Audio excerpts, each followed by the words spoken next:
Pernahkah kalian merasa bahwa dunia yang kalian bangun dengan doa dan air mata tiba-tiba runtuh hanya dalam satu hembusan napas? Namaku Salsabila. Di usiaku yang ke-25, aku mengira aku telah memiliki segalanya. Suami seorang dokter tampan yang dihormati, seorang anak yang lucu, dan kehidupan mapan sebagai perawat PNS di sebuah kota kecil yang tenang. Namun di balik seragam putih yang tampak bersih dan kaku ini, ada luka yang bernanah yang selama ini kututup rapat dengan senyuman palsu yang kupoles setiap pagi di depan cermin. Aku dulu adalah wanita yang percaya bahwa kesetiaan adalah harga mati, sebuah janji suci yang tidak bisa ditawar. Hijabku adalah pelindung, kehormatanku adalah benteng yang kupikir takkan pernah runtuh. Namun, apa jadinya ketika benteng itu dihancurkan bukan oleh musuh, melainkan oleh tangan yang paling kau percayai untuk memegang kuncinya? Saat ini, aku berdiri di depan cermin, menatap sosok wanita yang hampir tak kukenali lagi. Bukan karena kerutan di wajah, melainkan karena tatapan mataku yang kini berubah menjadi dingin, tajam, dan penuh pemberontakan yang tak terucap. Aku mulai bertanya pada diriku sendiri dengan suara yang bergetar. Apakah ini benar-benar aku? Ataukah ini hanya raga kosong yang tersisa setelah jiwanya dicabik-cabik oleh pengkhianatan yang terlalu perih untuk diceritakan? Hari ini, aku akan membukakan pintu rahasiaku untuk kalian. Tentang bagaimana pengabdianku sebagai seorang istri dibalas dengan kehinaan yang paling dalam. Dan bagaimana aku, dalam keputusasaan yang sunyi, memilih jalan yang mungkin akan kalian kutuk. Tapi bagiku, itulah satu-satunya cara untuk tetap merasa hidup di tengah kematian rasa yang mencekam. Ini bukan sekedar cerita tentang perselingkuhan yang biasa kita dengar di sinetron. Ini adalah catatan harian tentang seorang wanita lugu yang dipaksa dewasa oleh rasa sakit yang luar biasa. Hingga akhirnya, ia memutuskan untuk membalas dunia dengan cara yang paling berani, paling liar, dan paling tak terduga. Persiapkan hati kalian, karena setiap kata yang keluar dari bibirku adalah tetesan darah dari luka yang belum sempat mengering. Aku ingin kalian merasakan dinginnya malam yang kulalui, sesaknya nafas saat kebenaran terungkap, dan panasnya ambisi saat aku memutuskan untuk tidak lagi menjadi korban. Apakah aku benar-benar bersalah? Ataukah aku hanyalah sehelai daun yang terhempas badai keadaan yang terlalu kejam untuk ditanggung sendirian? Mari kita telusuri kembali awal dari segalanya. Dari kota kecil yang sepi, tempat di mana kewarasanku mulai dipertaruhkan. Tinggal di kota kecil ini awalnya terasa seperti berkah yang turun dari langit. Jauh dari hiruk-pikuk Jakarta yang menyesakan, di sini udara terasa lebih segar, dan waktu seolah berjalan lebih lambat, memberikan ruang bagi kami untuk membangun keluarga kecil yang harmonis. Namun, bagi wanita muda sepertiku yang terbiasa dengan dinamika, perlahan ketenangan itu berubah menjadi kesunyian yang mencekam. Sebuah keheningan yang mulai membisikkan rasa bosan ke telingaku setiap malam. Mas Bram, suamiku, adalah dokter yang sangat sibuk.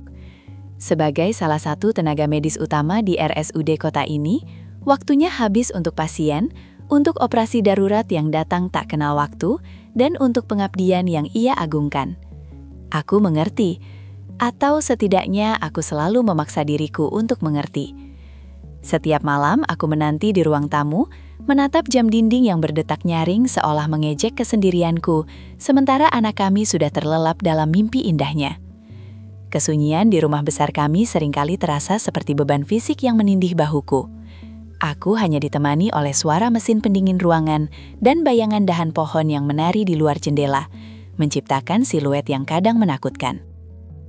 Sebagai sesama perawat, aku tahu betapa lelahnya bekerja di rumah sakit. Tapi lelah yang kurasakan di rumah jauh lebih berat dan melelahkan secara mental. Lelah karena merasa tidak terlihat. Lelah karena menjadi sekadar fungsi sebagai ibu dan istri tanpa pernah ditanya bagaimana perasaan jiwaku. Untuk mengusir rasa hampa itu, Mas Bram memberiku fasilitas. Mungkin itu caranya menebus rasa bersalah karena jarang ada di rumah. Ia memberiku izin untuk ke salon setiap minggu, berbelanja tanpa melihat label harga, dan yang paling krusial, bergabung di sebuah pusat kebugaran mewah di hotel ternama di kota ini. Di sanalah benih-benih perubahan itu mulai tumbuh tanpa kusadari. Di bawah lampu-lampu gym yang terang dan musik bertempo cepat yang membangkitkan energi, aku melihat pantulan diriku di cermin-cermin besar yang memenuhi ruangan. Ternyata, aku masih cantik, kulitku masih kencang, dan setelah rutin berolahraga 2 bulan penuh, lekuk tubuhku mulai kembali seperti saat aku belum memiliki anak, bahkan mungkin lebih baik. Awalnya aku sangat tertutup, hampir paranoid.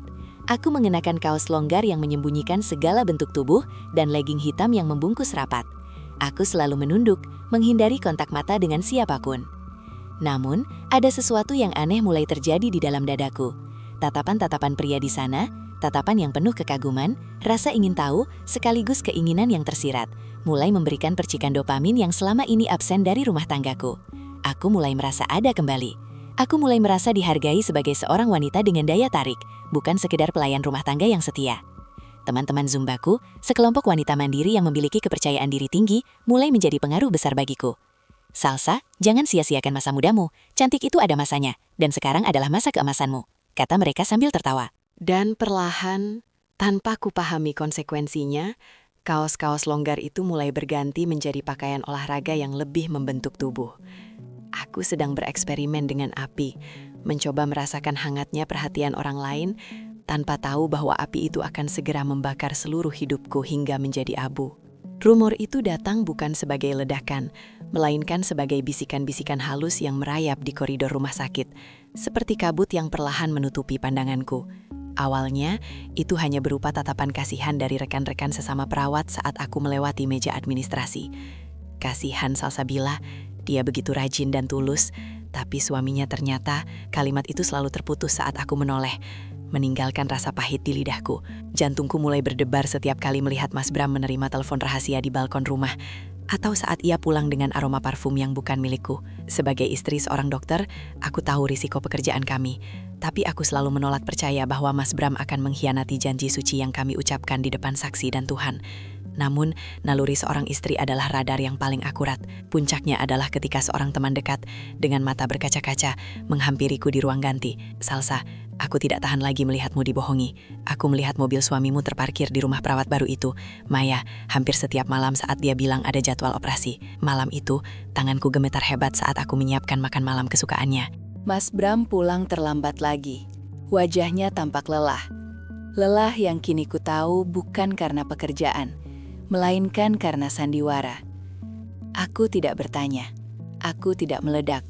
Aku hanya menatap punggungnya dengan rasa sesak yang luar biasa, seolah ada batu besar yang menyumbat tenggorokanku. Keesokan harinya, aku memutuskan untuk melakukan sesuatu yang tak pernah kubayangkan, menjadi detektif bagi hidupku sendiri. Dengan napas yang memburu dan keringat dingin yang membasahi kemudi, aku mengikuti mobilnya setelah shift sore berakhir. Hatiku terus berdoa, memohon pada langit agar aku salah, agar semua ini hanyalah fitnah orang yang iri. Namun, Tuhan seolah ingin menelanjangi kebenaran di depan mataku. Mobil itu berhenti di sebuah perumahan asri di pinggiran kota. Aku turun dengan kaki lemas, melangkah pelan di antara bayang-bayang pohon. Lewat jendela rumah yang tirainya tidak tertutup rapat, aku melihat pemandangan yang seketika meruntuhkan seluruh fondasi hidupku. Di sana, di dalam ruang tamu yang remang, suamiku sedang memeluk Maya dengan cara yang tak pernah lagi ia lakukan padaku. Mereka tertawa, mereka terlihat begitu ringan dan bahagia, sesuatu yang sudah bertahun-tahun hilang dari pernikahan kami. Aku tidak berteriak, aku tidak menggedor pintu untuk menciptakan keributan. Tubuhku terasa dingin seperti es, membeku dalam kehampaan yang sempurna. Aku kembali ke mobil dengan langkah gontai, menyetir tanpa tujuan di tengah kegelapan malam sambil menangis sejadi-jadinya hingga suaraku habis. Inikah balasan untuk setiap sujud dan doaku? Inikah upah dari kesetiaanku menjaga rumah dan membesarkan anak kami, sementara dia mencari kesenangan di tempat lain? Di malam yang kelam itu, Salsabila yang lugu, yang solehah, yang penurut, telah mati secara tragis.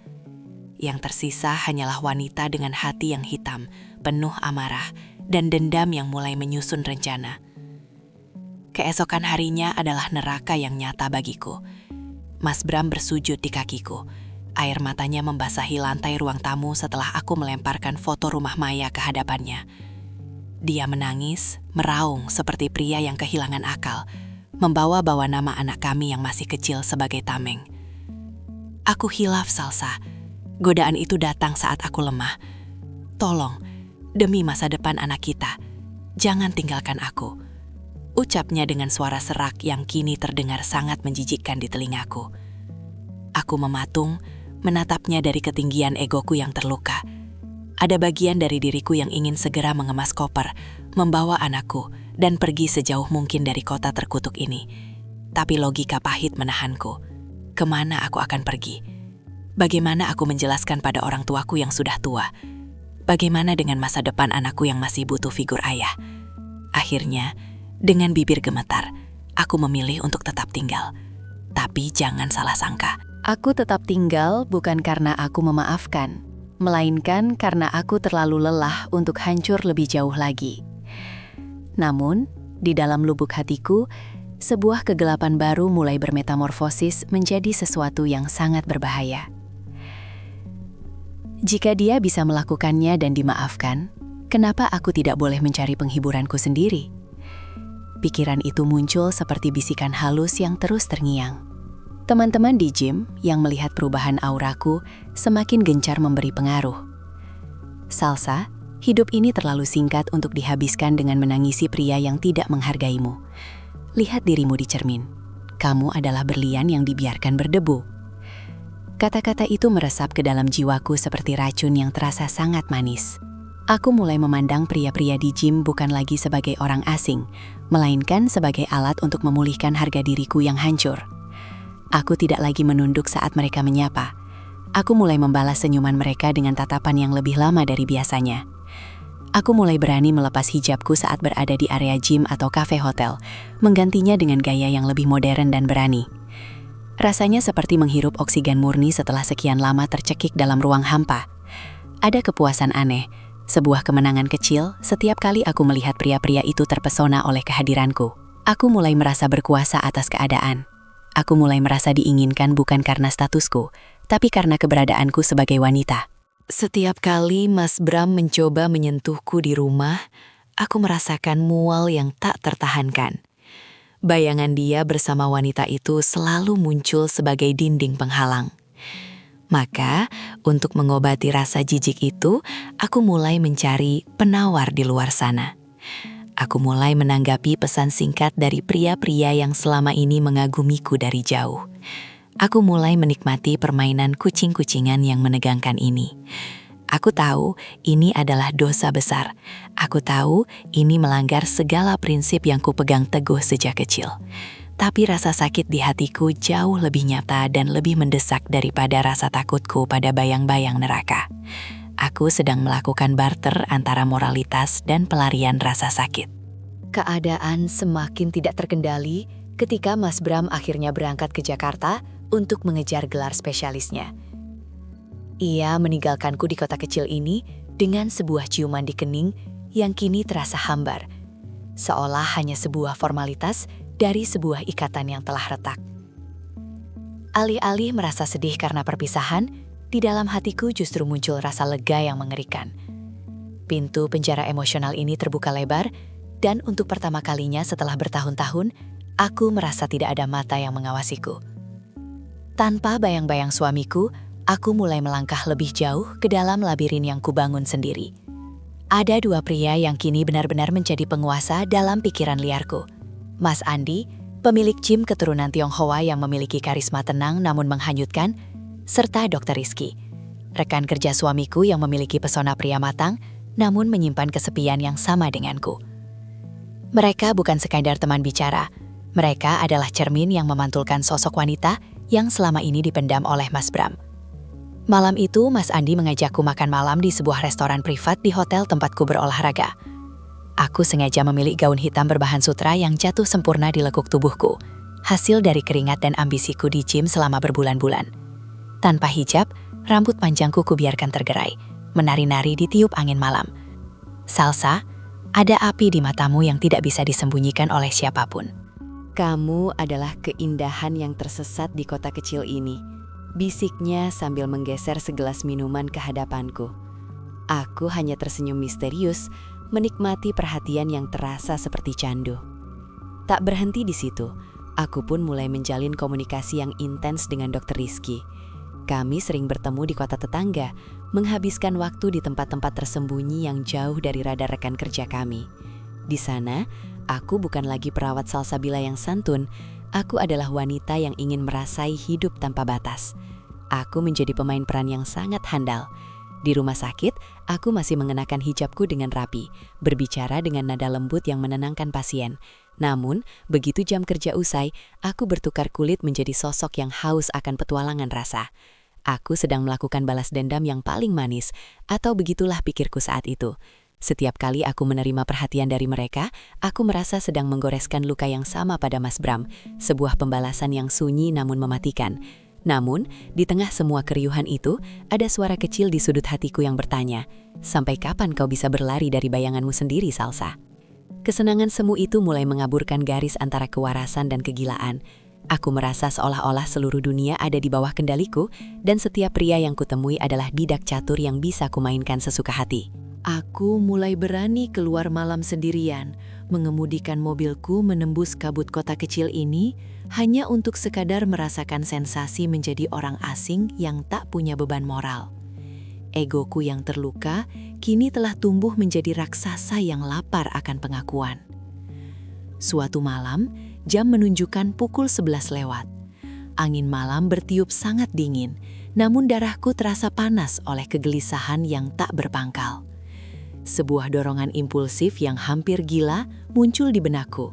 Sebuah keinginan untuk menguji sejauh mana daya tarikku bisa meruntuhkan keteguhan pria yang paling sederhana sekalipun. Aku memutuskan keluar rumah dengan hanya mengenakan kardigan panjang tanpa dalaman apapun. Sebuah tindakan nekat yang tak pernah terpikirkan oleh Salsabila setahun yang lalu. Hijabku kusampirkan sekedarnya, menciptakan kesan berantakan yang justru terlihat menantang. Langkahku terhenti di pos keamanan kompleks perumahanku.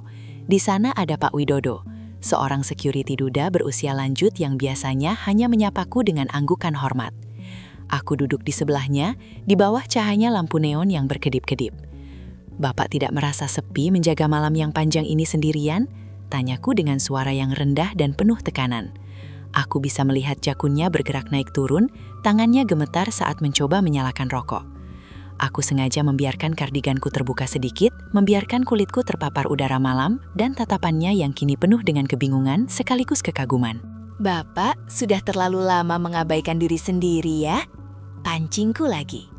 Aku menikmatinya. Aku menikmati bagaimana seorang pria yang biasanya tegas menjaga keamanan bisa tampak begitu rapuh hanya karena kehadiranku. Di momen itu, aku merasa sangat berkuasa. Seolah-olah aku adalah ratu kegelapan yang sedang memberikan anugerah pada rakyatnya. Namun di balik senyuman beraniku, jiwaku sebenarnya sedang menjerit.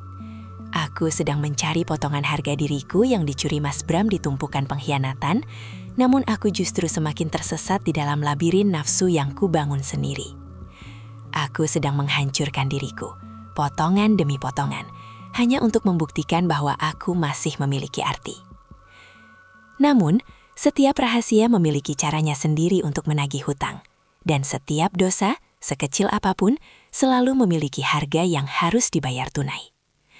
Suatu sore yang mendung, saat aku sedang bersiap-siap dengan riasan wajah yang tebal untuk menemui Mas Andi, putra kecilku menghampiriku.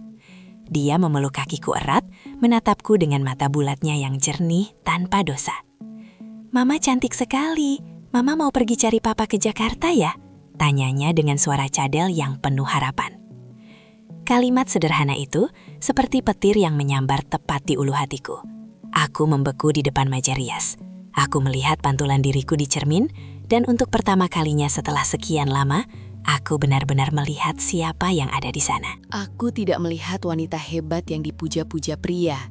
Aku melihat seorang ibu yang sedang menukar masa depan anaknya dengan kesenangan sesaat. Aku melihat seorang wanita yang membenci pengkhianatan, namun kini ia sendiri telah menjadi pengkhianat terbesar bagi dirinya sendiri. Air mataku pecah seketika, menghapus riasan mahal yang baru saja kupasang. Aku jatuh terduduk di lantai, memeluk anakku dengan isak tangis yang menyesakkan dada. Apa yang telah aku lakukan? Aku membenci Mas Bram karena dia berbagi kehangatan dengan Maya. Tapi sekarang, aku telah melangkah jauh lebih kotor darinya. Aku telah menjadi monster yang selama ini kuujat dalam doa-doaku. Aku menyadari bahwa balas dendamku selama ini tidak menyakiti Mas Bram sedikit pun, karena dia tidak tahu. Tapi ia telah menghancurkan setiap jengkal kemuliaan yang aku miliki. Malam itu, aku membatalkan semua janji. Aku mematikan ponselku dan melemparnya ke sudut ruangan. Aku duduk bersimpuh di lantai kamar yang gelap, ngeremumi kehancuran yang kubuat dengan tanganku sendiri. Aku teringat masa-masa ketika aku pertama kali mengenakan hijab dengan penuh rasa syukur. Merindukan saat-saat di mana aku merasa cukup hanya dengan sebuah senyuman tulus. Aku telah kehilangan segalanya, rasa malu, kedamaian hati, dan martabat. Luka di hatiku memang masih ada. Perihnya pengkhianatan Mas Bram masih terasa nyata. Namun aku sadar bahwa mengobati luka dengan racun hanya akan membuat seluruh tubuhku membusuk. Aku harus berhenti sebelum Tuhan benar-benar mengambil cahaya terakhir dalam hidupku. Memulai kembali dari puing-puing kehancuran adalah perjalanan yang jauh lebih berat daripada jatuh itu sendiri. Bayangan masa-masa nakal itu terus menghantuiku, muncul dalam mimpi buruk dan bisikan-bisikan rasa bersalah yang mencekik. Namun, aku tahu bahwa aku harus memilih, terus tenggelam atau berani muncul ke permukaan untuk bernafas kembali. Langkah pertama yang kuambil adalah memutuskan semua rantai yang mengikatku pada kegelapan itu. Aku berhenti pergi ke gym yang penuh dengan kenangan pahit itu. Aku memblokir semua kontak pria yang pernah menjadi bagian dari pelarian daruratku. Awalnya kesunyian itu terasa sangat menyiksa. Tidak ada lagi pujian, tidak ada lagi tatapan memuja, tidak ada lagi dopamin instan yang membuatku merasa berkuasa. Namun, di dalam kesunyian yang jujur itu, aku justru mulai mendengar kembali suara jiwaku yang selama ini terabaikan. Aku mulai kembali bersujud di atas sajadah, bukan hanya untuk meminta ampun, tapi untuk belajar mencintai diriku sendiri lagi. Aku menghabiskan setiap detik waktuku untuk anakku, melihat pertumbuhannya, mendengarkan cerita-cerita kecilnya, dan menyadari bahwa dialah alasan mengapa aku harus tetap menjadi wanita yang terhormat. Saat Mas Bram pulang dari Jakarta dengan gelar barunya, ia melihat perubahan besar padaku. Ia mengira keheninganku adalah tanda bahwa aku telah sepenuhnya melupakan perselingkuhannya. Ia tidak pernah tahu bahwa istrinya ini telah melewati lembah kekelaman yang sangat dalam dan berhasil kembali dengan sisa-sisa kekuatan yang ada. Aku menatap suamiku sekarang bukan lagi dengan kemarahan yang membakar, melainkan dengan keikhlasan yang dalam. Aku menyadari bahwa aku tidak bisa mengontrol kesetiaan pria lain. Aku hanya bisa mengontrol kesetiaan pada prinsip diriku sendiri.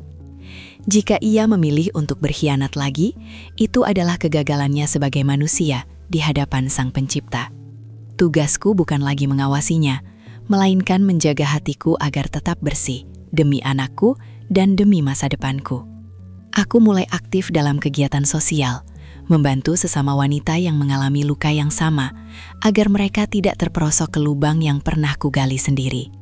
Aku adalah Salsabila, seorang wanita yang pernah patah, pernah tersesat, namun akhirnya memilih untuk pulang dan sembuh dengan cara yang paling mulia. Karena pada akhirnya, kekuatan sejati seorang wanita bukan terletak pada kemampuannya membalas luka, tapi pada keberaniannya untuk tetap menjadi baik di dunia yang terkadang sangat kejam. Pada akhirnya, hidup ini bukan tentang seberapa hebat kita bisa membalas setiap luka yang ditorehkan orang lain, melainkan tentang seberapa kuat kita mampu menjaga cahaya di dalam diri agar tidak padam oleh kegelapan yang dibawa orang lain. Aku telah belajar dengan cara yang paling keras, melalui air mata dan kehampaan, bahwa menjadi nakal hanya untuk membalas pengkhianatan hanyalah cara lain untuk menghancurkan diri sendiri secara perlahan. Balas dendam terbaik bukanlah dengan menjadi cermin dari mereka yang menyakitimu, melainkan dengan menjadi versi dirimu yang jauh lebih tangguh dan lebih bijaksana dari kemarin. Hari ini aku memutuskan untuk menutup jendela masa laluku yang kelam. Aku tidak bangga dengan jalan memutar yang kuambil, tapi aku berterima kasih pada rasa sakit itu karena telah mengajarkanku tentang harga diri yang sesungguhnya. Untuk kalian yang mungkin sedang merasakan perih yang sama di hati, ingatlah ini. Jangan biarkan kesalahan orang lain mencuri kemuliaanmu. Tetaplah menjadi permata, meskipun kau harus terkubur di dalam lumpur yang paling gelap sekalipun. Karena permata yang asli akan tetap bersinar saat ia berhasil dibersihkan, dan sinarnya akan jauh lebih terang setelah ia melewati tekanan yang luar biasa. Ketika kesetiaan dibalas dengan pengkhianatan, jangan gunakan luka itu untuk menanam duri. Gunakanlah ia sebagai pupuk untuk menumbuhkan kekuatan baru yang membuatmu tak lagi bisa direndahkan oleh siapapun. Terima kasih telah mendengarkan sepenggal jiwaku di jendela kisah masa kini. Sampai jumpa di kisah berikutnya, di mana setiap air mata akan selalu menemukan muaranya untuk menjadi mata air ketenangan.